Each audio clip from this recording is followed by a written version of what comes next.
Hey, everybody, it's Jason McLaren with the Leadership Loading Podcast. And today we're talking about leadership and gratitude with my guest, Christopher Gonzales.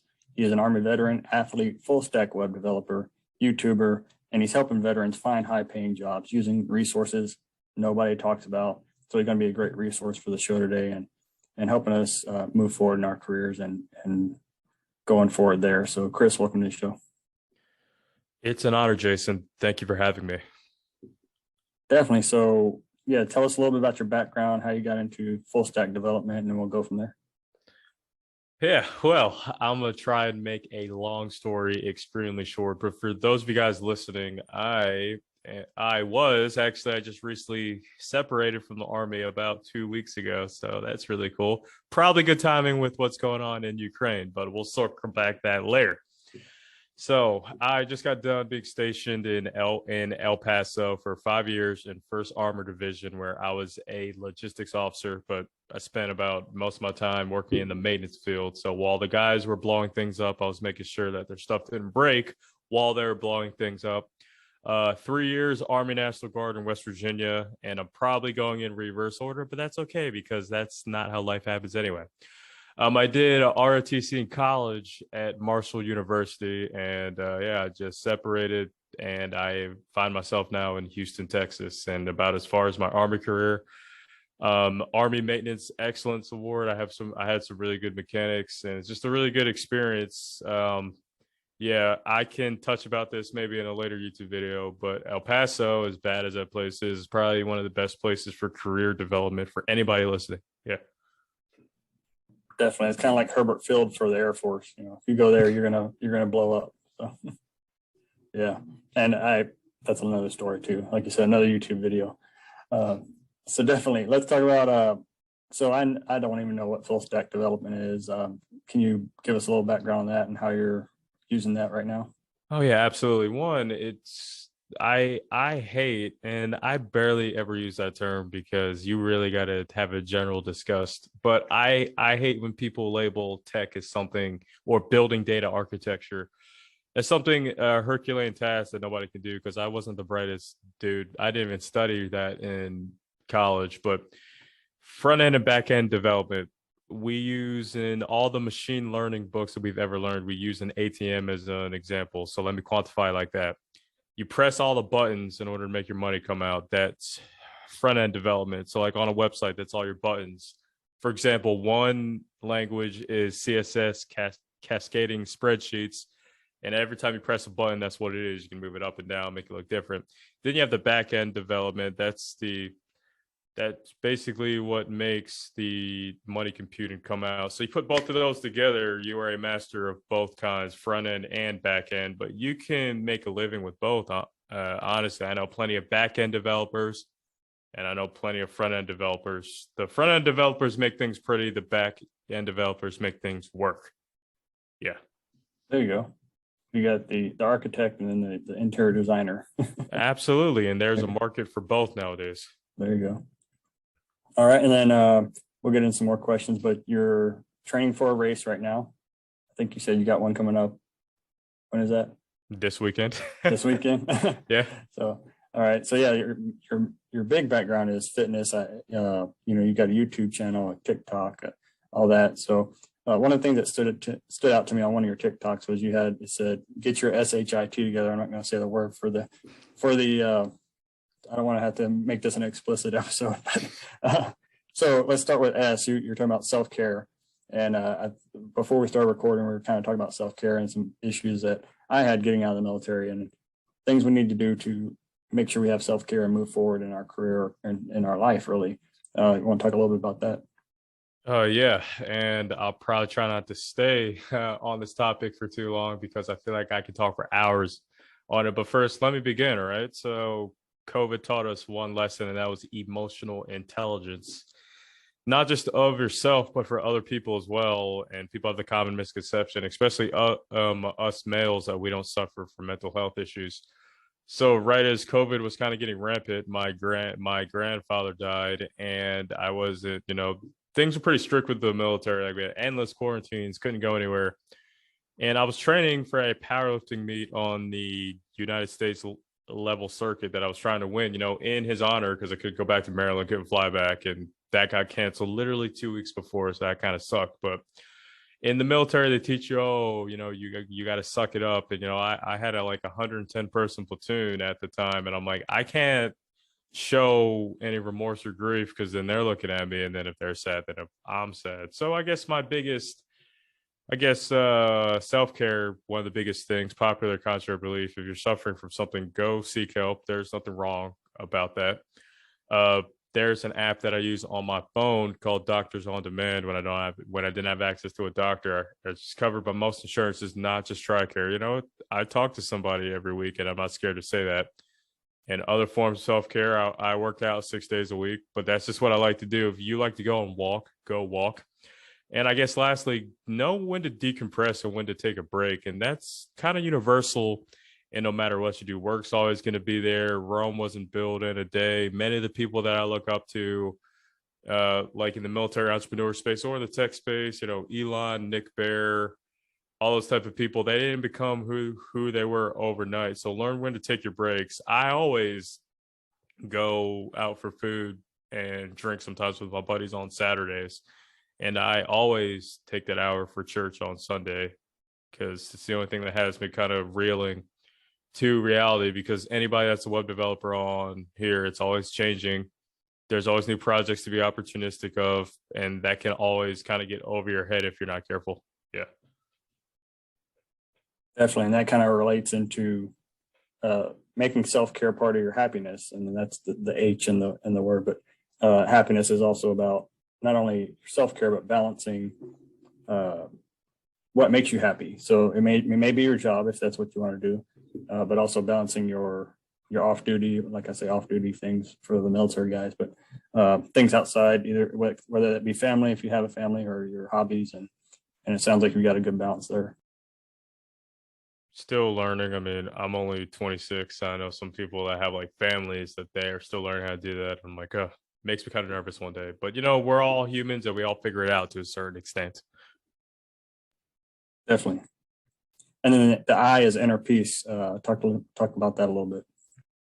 Oh man, and that's the cool thing about being human, right? So we all have different fingerprints, different heights, different experiences, and I think that inner peace, if you can strive towards that every single day in the chaotic world that we kind of live in the age of automation. And I think one of the most beautiful things that I could have done with my inner peace is that as soon as I got my DD-214, I deleted WhatsApp, and that was one of the greatest inner peace bringings that I've ever had. But no, you got to learn how to find your peace in chaos, find your peace in figuring it out. And there's a few ways you can do that, like throughout my tenure on active duty and even before. And you know what, I'm gonna run this whole story back because I feel like somebody out there can relate, and I feel like this made me the person that I am today. But you can find a lot of inner peace through your circle. So it's back all the way up to the college days. I was in a fraternity, worst mistake of my life. I was in a group chat getting roasted by everybody. Be like, oh, he's going to the gym and taking shirtless pics and he'll never be anybody. I was told in the student center that I'm not going to amount to anything in life. And I'm like, I'm paying for friends for what? They're not doing anything productive for me. I have a $10 gym membership in Dynamic Fitness Houston. Anybody listening, that is the greatest gym ever, by the way, for $10. State-of-the-art facility. Anyway, circling back. Yeah, so I kind of look at it now. Okay, so then I sat my butt down and I started working, and me figuring out this whole life thing brings me inner peace because staying stagnant sucks, man. And this may be a feedback loop of a conversation, but just look through your phone, look who you're interacting with. You can find a lot of peace by just getting with productive crowds of people. Like I go to the startup ecosystem known as the Ion in Houston, and I've only been here for 2 weeks, but I've had life-changing conversations with so many people that just want to get better. And I've had the best inner peace of my life on active duty while we were trying to figure out how to not let the world burn down during COVID, because I know that those guys are there for me and I was there for them, and they never judged me for going to the gym or not wanting to go out on a Saturday because I was getting my behind handed to me with a code. So I don't like to look at things laterally. I'm not a big believer of the competition theory. I think if you have your own separate heart and brain, you're your own separate niche. But I look to my left and right very briefly of those guys that used to shame me, and they're in areas that they don't want to work in. Like I know a lot of them went to school for broadcast journalism. Now they're in beer sales, and I'm like, okay, you have complete control of who you want to be, especially in the United States. You just got to be a little bit smart. You know, you can't be in a boatload of debt. You can't be materialistic. You always want to learn. I love learning. I'm reading a book called Venture Deals right now. They say it's uncommon for a military dude to go out the military and be in the funding realm. But I'm like, I go on LinkedIn and I see people high up that done it all the time. Don't put a cap on my limitation. But I just to end this before I go into a recurring feedback loop. Uh, Figuring out life and knowing that you have control to do that should bring you inner peace. I don't think you'll find that at a bar or some materialistic thing. So do a little bit of introspective, see what finds you peace, and you'd be surprised what you look at. Definitely. And the T is time. And I think a lot of that relates to time and how you're going to spend your time moving forward. And so you help people find high paying jobs like we talked about earlier. So what are some of the resources that we don't talk about that maybe even I haven't tapped into yet that we can look at? So I'm biased towards technology for a particular reason, and honestly, not a lot of it involves building architecture. You don't have to be sexual, but obviously, when I'm doing my deep research, I'm going to uncover more of the onion because not that's not what everybody's into. But if so, I put the word sales out there. Let's just dissect this and swap this right off the bat. So there is thousands of dollars worth of training and a good job placement program that puts veterans into what's called account executive positions in huge tech companies like you guys have heard of Cisco and IBM. And they teach you everything you need to know. You don't have to build codes at all. And then you have it through Amazon and all those other things. So two programs. One is TechQual. I'm friends with the CEO. He's up in Austin, Texas, runs a great program. He doesn't know how to code anything, but he builds champions. Two, you have Breakline Education. They take your pre-existing military experience, they match it with like some sort of tech company and anything, health tech, biotech, anything, and you pretty much get the on-the-job training. But the off-the-bat compensation is pretty good. And what a lot of people don't realize in the tech space, if you're in the sales department, like you start out with a pretty high salary and it only multiplies from there. For example, I have a good friend who I'm probably going to go see next week. He doesn't know how to code anything. He went through TechQual, worked for Amazon, blew everything out of the water. He works for a startup where he gets paid even more money. I don't know how much he gets paid, but he jokes with me on Instagram and is like, oh, yeah, I want to get paid this many multiples more than my brigade commander by this time next year. So let's work towards that. Thinking 06 makes a pretty good amount of money. Who knows? But yeah, so tech sales, I think, is good for anybody that wants to try and test their fields because then you can go into anywhere else. I was just on a Reddit thread with an infantry dude that said, oh, what am I going to do when I get out? I studied humanities. I'm like, hey, have you ever heard of this? Next one, I guess the last one I'm going to highlight that a lot of people don't really take advantage of is the skill bridge programs because they don't put the research into it. But any company on the catalog, you can do a unpaid internship. I say unpaid because they're going to use your last 6 months of active duty, and that's what draws a lot of companies in. They don't have to put any more accounts payable towards you. But what a lot of people don't know, and I hope a lot of people find out more, if there's a company you still want to work with, they'll do the paperwork for you, shoot it to them, explain to them, and then you can still work for them. So that's cool. And then I really suggest people just do their research on Google as well. There's an emergence of veteran transition programs for a whole lot of things, not just tech. Now you got real estate. Now you have some people want to go back to the labor force, which a lineman does start out making a lot of money. It's a little bit dangerous work, but some people are hands on. But a lot of people don't realize there's a lot of money getting put into the DoD, and some of that's starting to go towards the transition programs. And then you have other things. I'm doing an MBA program. I can expound on that if you want me to, but that's just one option. And then you have the GI Bill, and then you have the VRE, and the possibilities are endless. And the reason why I'm listing all of these is because there is a lot of resources out there. Just that people aren't doing a good job explaining it to you. Definitely. And Go Heroes, the sponsor for this podcast, that's what we're trying to do. We're trying to have a one-stop shop for everything and work with people and connect them to those resources. SkillBridge is obviously probably the bigger one there. And unless you're in the military already, you don't know usually about it. And I just learned now, I didn't know that companies that aren't in a catalog can actually, do the paperwork and get added if somebody wants to work there. So that's interesting. Especially with the emergence of, like you said, the labor field right now is shorthanded because all the millennials don't want to do labor. They want to do coding, or they want to do YouTubing and that sort of thing.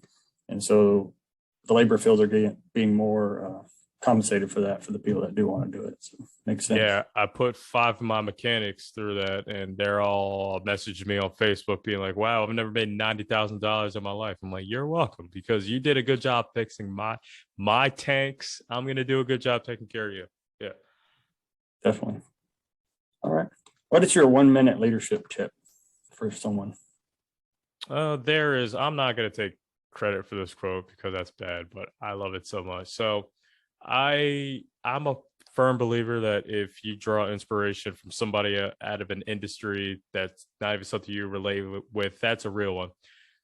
So there's a quote by the CEO of Evolve Nation. It's like, this is going to sound really weird, but it's like women's workout clothing. That's not even my niche, but don't stop learning, because life doesn't stop teaching. So we live in the age where Google's free. Web3 is going to make the internet even more freer, more access to information. So just find out what your craft is, do a little bit of soul searching, and just keep compounding on what you're already doing. Like, even in the military, you have a lot of Coursera courses for free that employers look high at. Or if you're trying to go run a business, you have things like ACP, American Corporate Partners. There's been somebody who's done that. I talked to a guy in the venture capital space. He's my right-hand man. Don't be afraid to ask for help. Somebody's done what you are seeking to do at some point in time. So don't stop learning. Always ask for help. And they should have taught you that in the military anyway. Yeah. Yeah, definitely. And yeah, my story goes kind of like we were talking about that before recording. Having a short term getting out of the military and not having a chance to go through all the SkillBridge and all that stuff. But anyway, so Chris, how can we get a hold of you if somebody wanted to reach out? For mild humor and possibly documenting every fitness thing I'm going to do next, Instagram. I'll just have you link that below. I hate spelling it out. I do have YouTube, and I am committed to doing 1 video a week until I die. I would start, until I die, because I firmly believe if you're not consistent with something, then why would you even do it? I'm starting to learn a little bit more about TikTok, and I am very active on LinkedIn as well. Yeah. Definitely. Chris has a flow code page. It's kind of like a 1 page with all his links. I'll put in the show notes below, and it has links to his TikTok, his Instagram, LinkedIn, and all that stuff there. Oh yeah, and there's one more thing. So being friends with the startup community, this startup's probably going to blow up pretty big, and I'm one of the first people to use this. So for those people out there trying to be a content creator, there is a startup started by Marine Andrew Appleton, I'm very friends with, and I will send you the link because I think this is the greatest thing ever. It is called Parade Deck. It allows just for veterans, if you want to put anything, podcasts, YouTube, they give you all these free services like free SMS, the messaging, free live streaming, free email notifications for up to like 2,000 people. So they're just going to start this thing that I'm going to take full advantage of because I'm a small YouTuber. I'm not going to lie. They're going to have the YouTuber starter kit. So they got a lot of funding. You'll find me on Parade Deck. My avatar, I've got my crazy visor glasses on, but that's besides the point. So if you see me in there, come say hi and come use that app because they're about to go to mobile and iOS really soon. So be on the lookout for a parade deck. They just leveled up in funding, and I'm so glad I'm at the bottom foundation of it. Yeah. Awesome. All right, Chris, thanks for coming on the show. Absolutely. Thank you so much for your time, and keep fighting the good fight, brother. Love what you do. There are thousands of leadership and management podcasts to choose from. We're glad you chose the Leadership Loading Podcast, a Go Heroes production. If you'd like to support Go Heroes Inc., visit www.goheroes.org. And with that, it's time to wrap up today's show. Thank you so much for listening. We sincerely hope you liked it. Don't forget to like, subscribe, and share this podcast with your family and friends. Let's all grow together. Thanks for listening to the Leadership Loading Podcast. Leadership Inspired.